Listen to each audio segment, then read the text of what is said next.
Okay. सो अब यहाँ से जो है हमने पहले जो है समझना है कि ट्रांसवर्स वेव के अंदर क्या क्या चीज़ें होती है, लॉन्गिट्यूडनल वेव के अंदर क्या क्या चीज़ें होती हैं, सही। सो अगर आप एक ट्रांसवर्स वेव बनाओ, सही है, तो ट्रांसवर्स वेव आपको जो है ना इस तरह से दिख रही होगी, जिसका जो है ना आपको शेप लुक अलाइक अगर मैं बनाऊँ तो आपको जो है वो इस तरह से दिख रही होगी, सही है। ये आपको एक ट्रांसवर्स वेव दिख रही होगी इस तरह से, सही है। और इसी का अगर हम एक और बना लें तो आगे बस परफेक्ट हो जाएगा, सही है।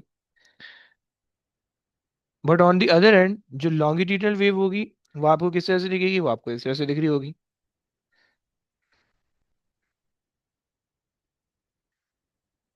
सही है, थोड़ा सा ना इसमें टाइम लगेगा। हम्म, सही है। फिर उसके बाद यहाँ पे एक्सपेंशन आनी शुरू हो जाएगी। सही हो गया। फिर दोबारा से कंप्रेशन आनी शुरू हो जाएगी। सही है। यहाँ पे जो है ये फिर एक दूसरे के साथ, अरे भाई, ये एक दूसरे के करीब करीब आ जाएंगे फिर। सही है, ये हो गया। एंड ये हो गया, सही है। एंड देन वो जो है वो फिर दोबारा से अवे होना शुरू हो जाएंगे। सही है, वो दोबारा से दूर दूर होना शुरू हो जाएंगे। सही है, एंड सो ऑन। सही है। ये मेरे पास जो है वो ट्रांसवर्स वेव मैंने आपके सामने कर दी है, सही है। और अरे नहीं यार, ये सही हो गया। इसके भी ऊपर से थोड़ी थोड़ी मुंडियाँ उड़ा देते हैं। सही, ये सही हो गया। और ये हो गया, सही है, परफेक्ट है। ओके। तो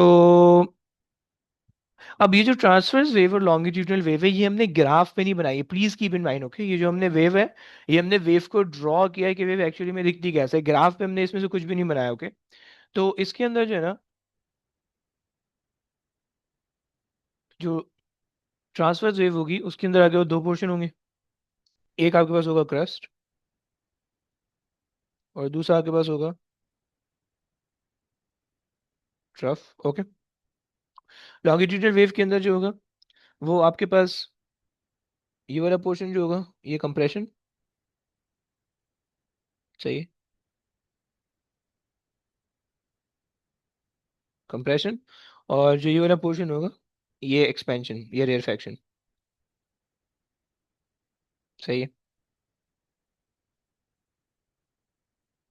ये हो जाएगा आपके पास रेयरफैक्शन,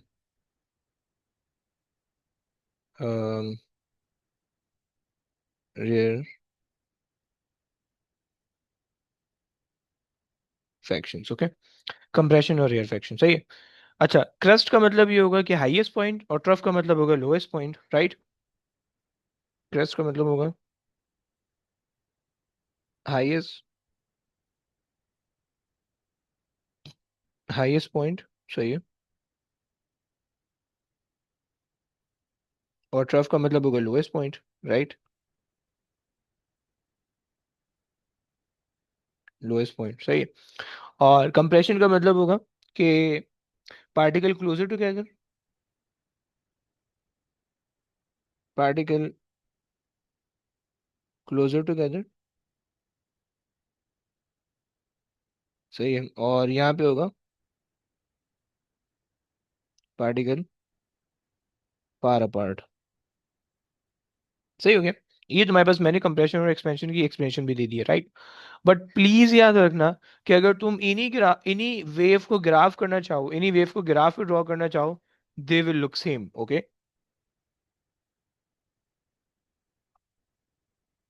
तुम अगर जो है वो इन वेव को ग्राफ करना चाहो तो ये जो है एक ही जैसी दिख रही होंगी, सही हो गया। और वो कैसे, वो ऐसे कि अगर मैं एक ग्राफ ड्रॉ करूं,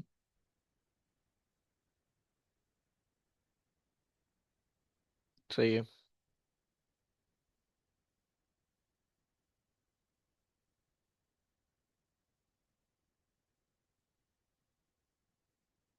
ओके, इसको थोड़ा सा हम बढ़ा सकते हैं।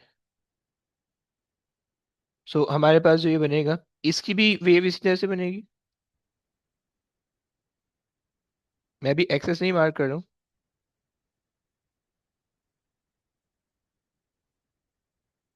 सही है। ओके, और फिर आगे अगर एक और तुम बनाना चाहो हम, तो एक और तुम बना सकते हो। सही है, ये तुम्हारे पास आ जाएगा। अच्छा जनाब, ये तुम्हारे पास हो गई ट्रांसवर्स वेव का लुक, अगर तुम इसको ग्राफ करोगे। अगर तुम लॉन्गिट्यूडनल वेव को ग्राफ में बनाना चाह रहे हो ना, तो लॉन्गिट्यूडनल वेव का भी ग्राफ इस जैसे बन रहा होगा। एग्जैक्ट सेम थिंग बन रहा होगा, एग्जैक्ट सेम थिंग। वैसे क्यों लॉन्गिट्यूडनल वेव का भी ग्राफ ए सेम बन रहा है, ट्रांसवर्स वेव का भी सेम बन रहा है, ऐसा क्यों? तुम्हारे ख्याल में कोई वजह आ रही है कैसा क्यों? कोई मुझे बता सकते हैं? Any reason, anybody? यस, किसी के पास कोई reason? So they because they move from left हाँ to right. Maybe. Bro, They आवाज move नहीं from आ left रही। to right. हाँ हाँ। Maybe they move from left to right, or both of them. है, इस वजह से आप कह रहे हो। फाइन। और कोई आइडिया किसी के जहन में? अब्दुल्ला, कोई आइडिया? और मोइज, आपके जहन में कोई आइडिया? हानी, आपके जहन में कोई आइडिया? No idea. देखो, तुम्हारे पास जो है ना, सेम इस वजह से बन रहा है क्योंकि दोनों केसेस के अंदर दोनों जो वेव्स हैं, सही है, लॉन्गिट्यूडनल और ट्रांसवर्स, दोनों वेव्स जो है ना, वो तुम्हारे पास क्या है, उसके अंदर ऑसिलेशन हो रही है, राइट? दोनों वेव्स के अंदर क्या हो रही है? ऑसिलेशन हो रही है। तुम्हें पता है कि भाई ये वाली वेव जो है, इसके अंदर भी पार्टिकल ऑसिलेट हो रहे हैं, सही है, और इसके अंदर भी पार्टिकल ऑसिलेट हो रहे हैं, राइट? इररिस्पेक्टिव ऑफ कि इसके अंदर पार्टिकल जो है वो ऊपर नीचे ऑसिलेट हो रहे हैं, इसके अंदर पार्टिकल आगे पीछे ऑसिलेट हो रहे हैं, बट दोनों वेव्स के अंदर पार्टिकल ऑसिलेट हो रहे हैं, सही है। तो चूंकि दोनों वेव्स के अंदर पार्टिकल ऑसिलेट हो रहे हैं, तो इस वजह से आप जब उसको ग्राफ करोगे ना, तो दोनों वेव्स की जो ग्राफ आएंगे वो एग्जैक्ट सेम बन रहे होंगे, एग्जैक्ट सेम। ओके, सही हो, क्योंकि ग्राफ जो है वो सिर्फ पार्टिकल के ऑसिलेशन को देगा, इररिस्पेक्टिव इररिस्पेक्टिव ऑफ के पार्टिकल ऊपर जा रहा है नीचे आ रहा है, इसको इससे कतई नजर, ओके, इसको नहीं देख रहा, वो सिर्फ पार्टिकल के ऑसिलेशन को देख रहा है। बच्चों, क्या ये बात क्लियर है? और चूंकि सारे पार्टिकल ऑसिलेट हो रहे हैं, इस वजह से जो है वो आपके पास इसका वो नहीं आ रहा, यानी आपके पास जो है ना, इसका कोई ग्राफ के अंदर चेंज नहीं आ रहा, right? So please keep in mind कि when you draw the two waves on the graph, they will look same until unless you have some information कि जिससे आपको पता चल सके कि ये डिफरेंट है, ओके? तो बस ये याद रखना, सही है। सो हम ये कहेंगे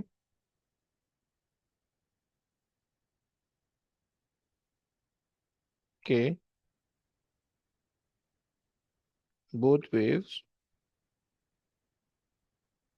look same on the graph,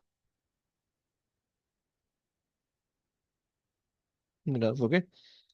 And दूसरे पॉइंट के um, some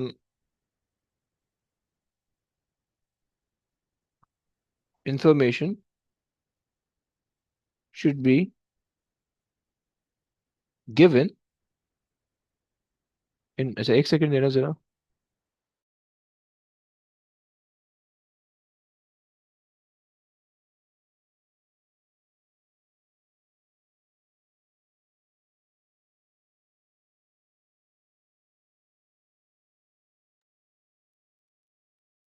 अच्छा जी, सही है। Given in order to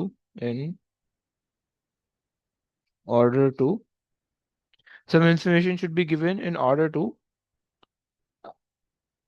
identify the nature of the waves, okay.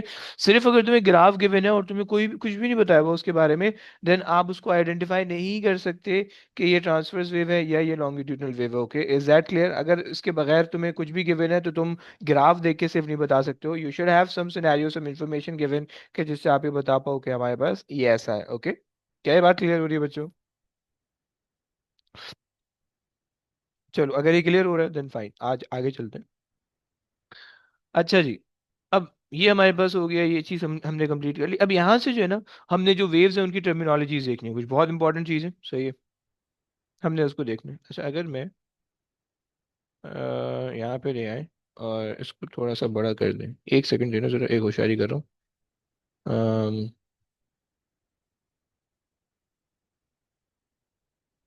यार बड़ा होना चाहिए ना, सेव एज डिफॉल्ट।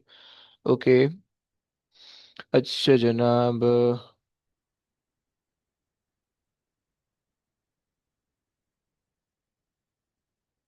खैर,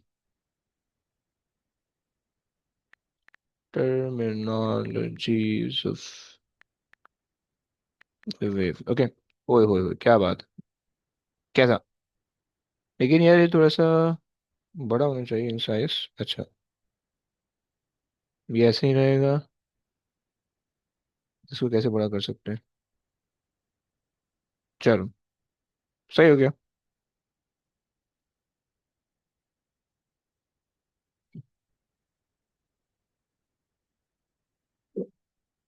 बोल्ड हो गया, कॉपी कट फॉर्मेट। अरे, खैर सीखना पड़ेगा, ऐसे काम नहीं चलेगा। Terminology, okay, so terminologies of the wave के अंदर सबसे पहली चीज आती है, उसको मैं सही कर दूंगा बाद में। सबसे पहली चीज आपके पास आएगी displacement. Okay,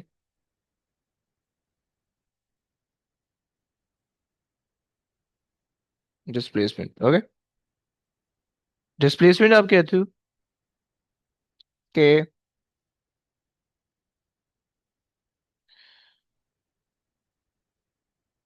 any distance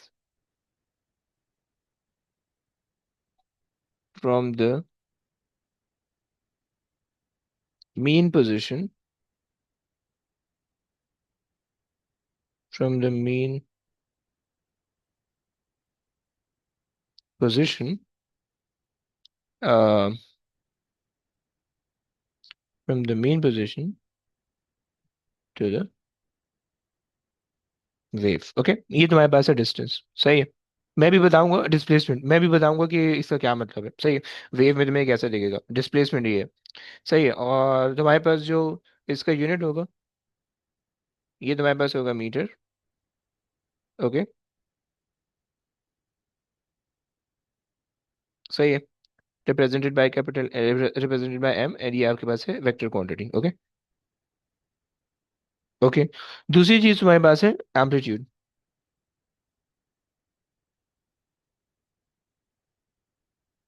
amplitude, okay. Amplitude हमारे पास होता है maximum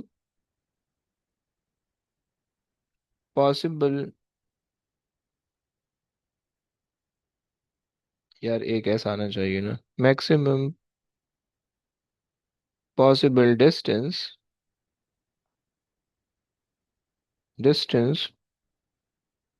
from the mean position, यार, in any direction,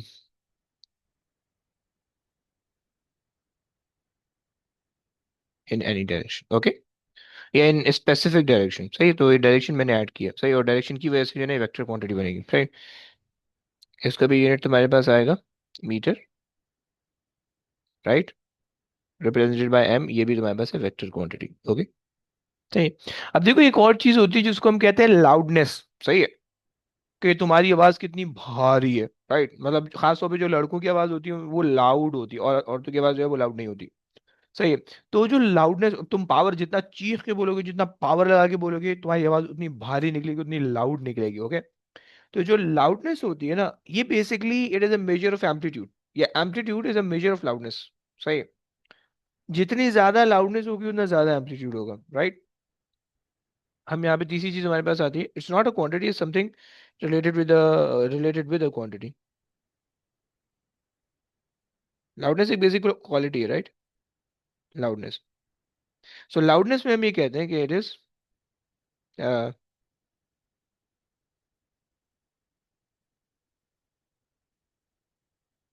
the major of the amplitude. सही। कि तुम्हारी आवाज में कितना ज्यादा एम्पलीट्यूड है, कितनी ज्यादा लाउडनेस है, कितना ज्यादा पावर है, ये तुम्हारे पास लाउडनेस होता है, राइट। अगर तुम लाउडनेस को इंक्रीज करोगे एम्पलीट्यूड इंक्रीज होगा, लाउडनेस को डिक्रीज करोगे एम्पलीट्यूड डिक्रीज होगा, राइट। ये तुम्हारे पास जो है ना इसका कॉन्सेप्ट है, सही हो गया। अच्छा जनाब, अब जो है हमने ये चीजें देख ली, सही है। अब जरा इसका ग्राफ से समझते हैं कि भाई एम्पलीट्यूड डिस्प्लेसमेंट और लाउडनेस है किस तरह से तुम्हें रिलेट करी होंगी। और चलो आ जाओ, अगर हम इसका ग्राफ बनाएं।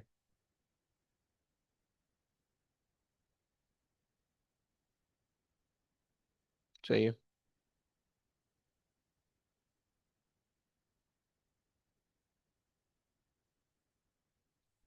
ओके। और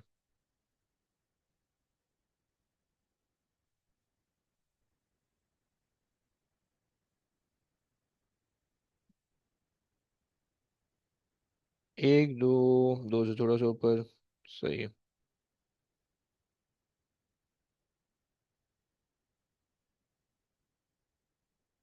सही है।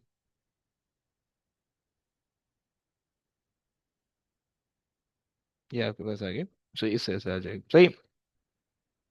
अब इस पे जो है ना, मैं वाई एक्सिस अभी लेबल कर रहा हूँ, और वाई एक्सिस को मैं लेबल कर रहा हूँ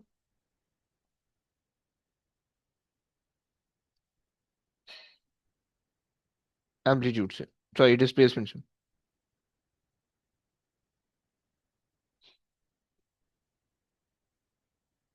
डिस्प्लेसमेंट, ओके। और एक्स एक्सिस अभी मैं नहीं कर लेबल कर रहा हूँ, बाद में बताऊंगा क्या सीन है, सही है। तो अब अगर तुम एक वेव लो, सही है, कि जिस वेव का एम्पलीट्यूड अगर तुम स्टार्ट करो लेट से, देखो यहाँ से यहाँ तक का जो डिस्टेंस है, सही है। अगर तुम इस डिस्टेंस को ले लो, सही है। या तुम्हारे पास यहाँ से यहाँ तक का डिस्टेंस है, सही है। ये तुम्हारे पास यहाँ से यहाँ तक का डिस्टेंस है, सही है। ये तुम्हारे पास यहाँ से यहाँ तक का डिस्टेंस है, सही है। ये जितने भी मैंने रेड वाले लगाए ना, ये सारे के सारे डिस्प्लेसमेंट्स है, ओके। तुम कोई भी ले सकते हो, सही। But these all are the displacements, okay. सही। ये जो तुम्हारे पास रेड वाला है, ये तुम्हारे पास है डिस्प्लेसमेंट, ओके। सही हो गया। यार इसको कैसे करें। सही। अरे यार,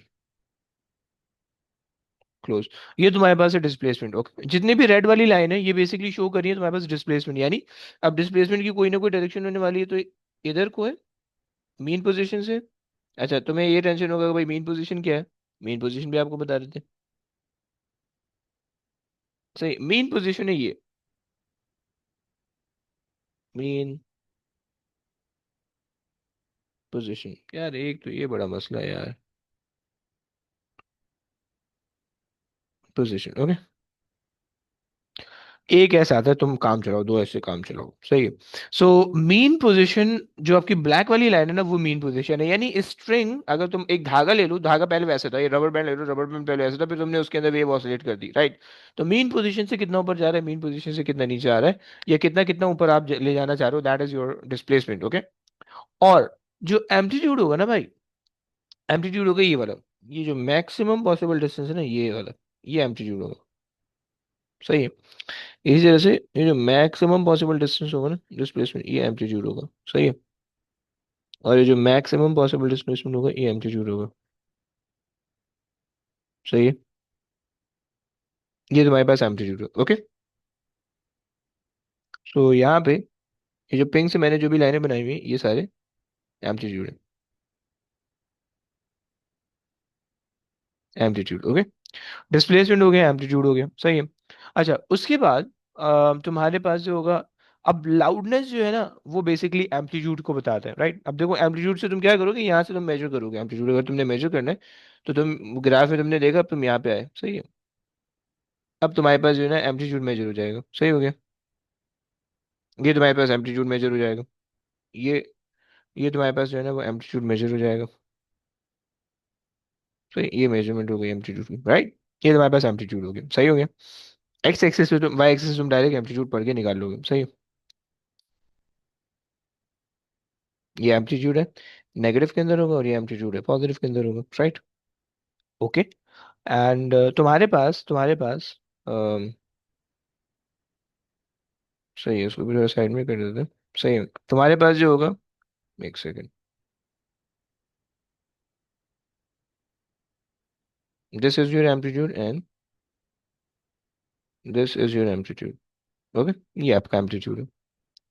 अच्छा जनाब, सो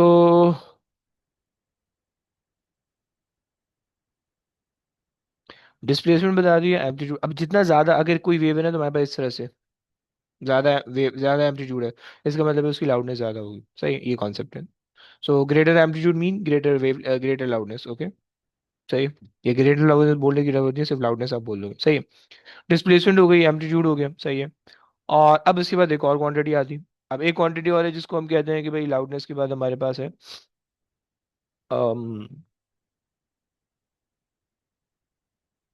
time period. Time period, okay.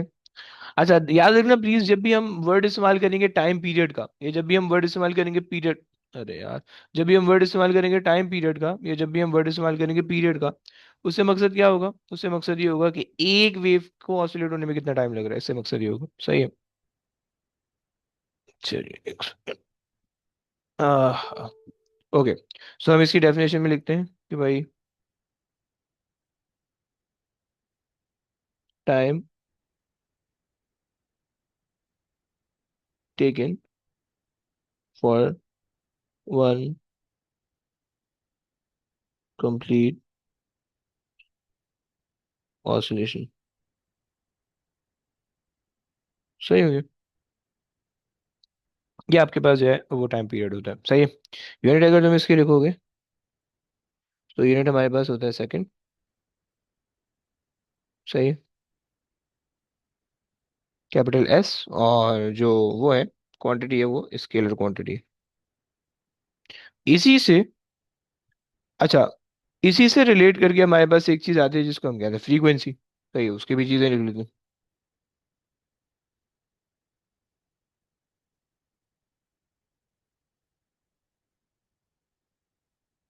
Frequency,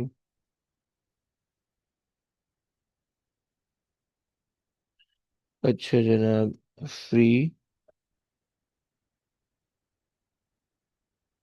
सही है। सो फ्रीक्वेंसी के अंदर आपके पास आ जाएगा,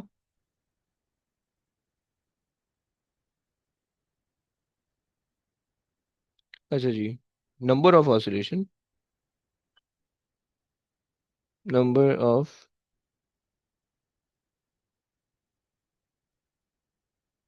oscillation per unit time, okay. और इसका जो यूनिट आएगा वो तुम्हारे पास आ जाएगा हर्ट्स। एक साइंटिस्ट का नाम था, फ्रैंक हर्ट्स के नाम पे हमने रखा हुआ है। और इसका जो स्केलर क्वांटिटी होगी, सही है।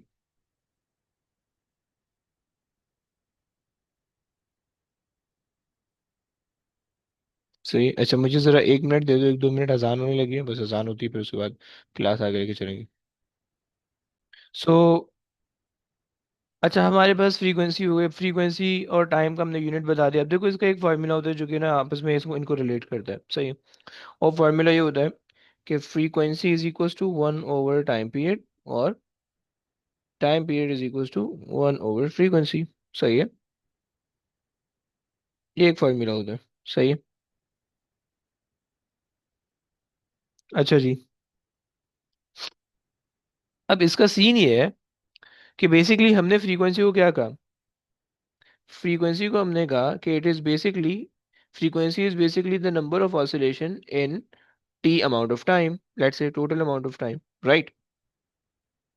सही है। एंड अगर हम कैपिटल टी ले रहे हैं, so that refers one oscillation. सही है। बेसिकली ये हमारे पास है। अगर मैं इसकी कॉलमेटिक दे दूं ताकि तुम आसानी रह जाए, ये मेरे पास है ऑसिलेशन,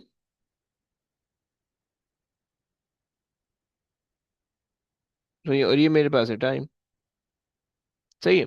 सो मैंने कहा कि भाई टी अमाउंट के अंदर लेट से एफ ऑसिलेशन हो रही है। सही है। तो एक सेकंड के अंदर जितनी भी ऑसिलेशन होगी वो टाइम पीरियड होगा, राइट? एक ऑसिलेशन के लिए जो टाइम है वो टाइम पीरियड है, और टी अमाउंट के लिए जो टाइम रिक्वायर्ड है वो frequency, right?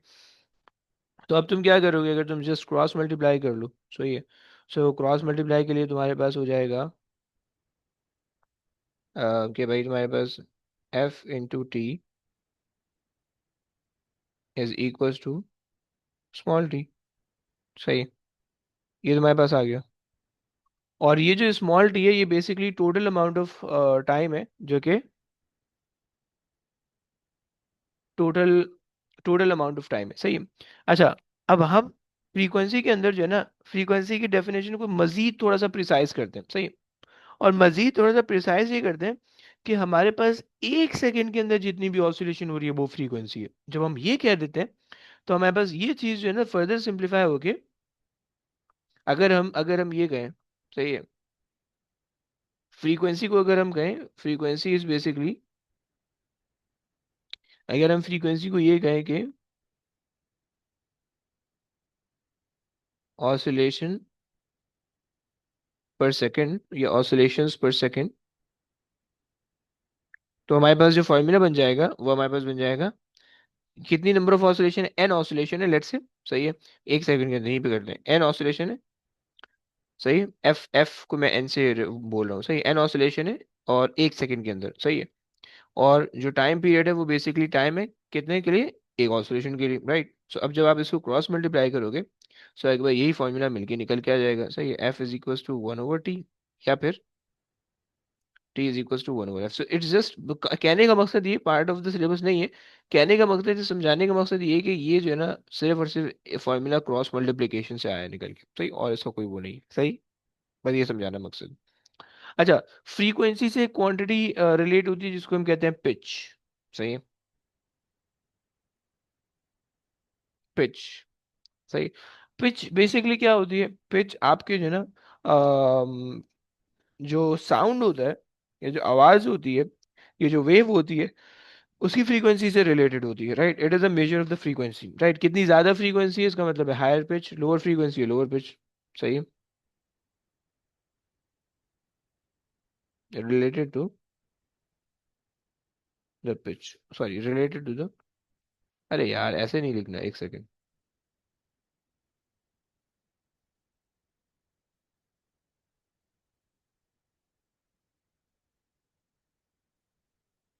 Major of the frequency. सही है।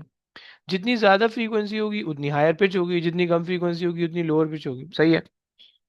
अब जरा कुछ ग्राफ बना के आपको दिखाते हैं कि हायर पिच और लोअर पिच का क्या मतलब है। सही है। अगर लेट्स से, पहले तो ग्राफ देखो, ग्राफ के एक्सिस भी समझो।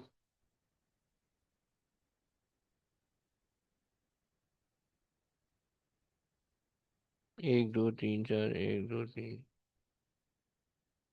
सही है। ये मेरे पास आ गया। और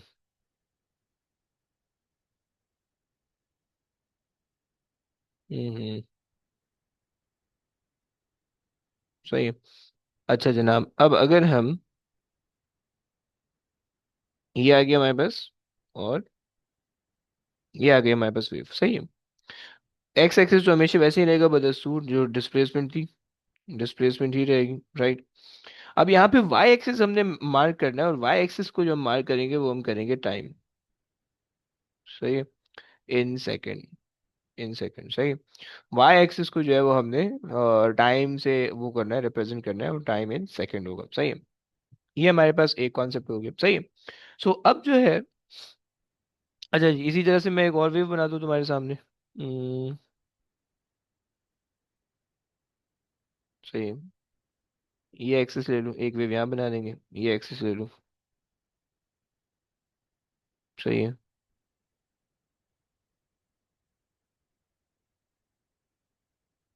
एक वेव ये बन जाएगी, और एक वेव ये बन जाएगी। सही है। सो तुम्हारे पास अब क्या सीन होगा? अब तुम्हारे पास जो है, अब अगर मैं तुम्हें कोई वेव बना के दूं ऐसी, सही है, जैसे कि लेट से, सही है, ये हो गया,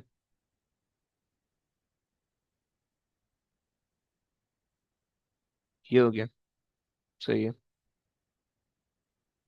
और ये तुम्हारे पास, अरे यार,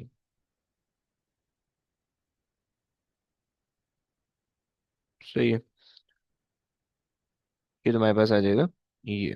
सही। ये तुम्हारे पास एक वेव आ, सही है। इसी तरह से मैं तुम्हें यहाँ पे कुछ ज्यादा नंबर ऑफ वेव दे दूं, मैं तुम्हें टाइम पीरियड और फ्रीक्वेंसी का कॉन्सेप्ट समझाने की कोशिश करूँ। सही। ये आ गई, ये आ गई। सही है।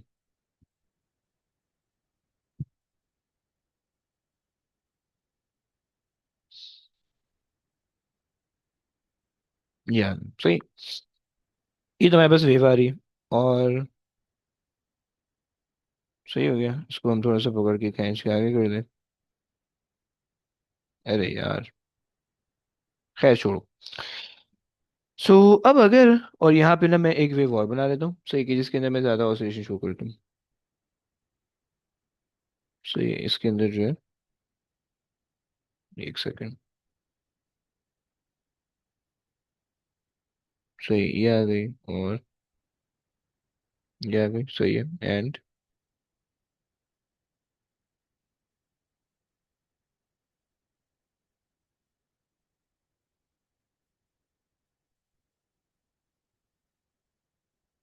ये तीन वेव आ गई। सही।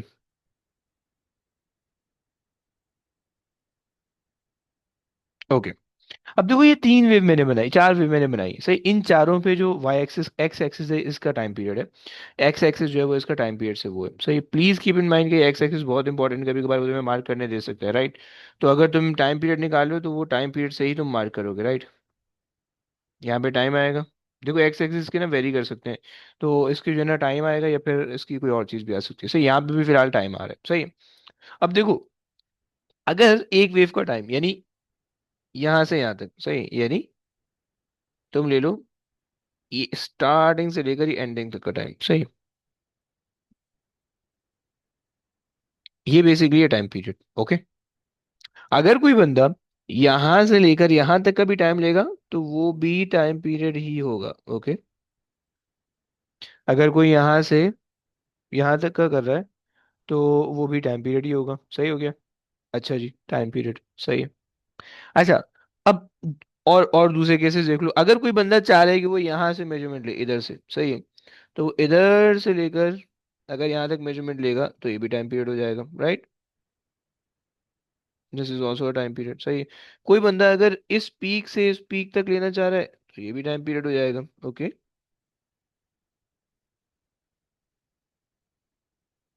ये भी टाइम पीरियड हो जाएगा, राइट।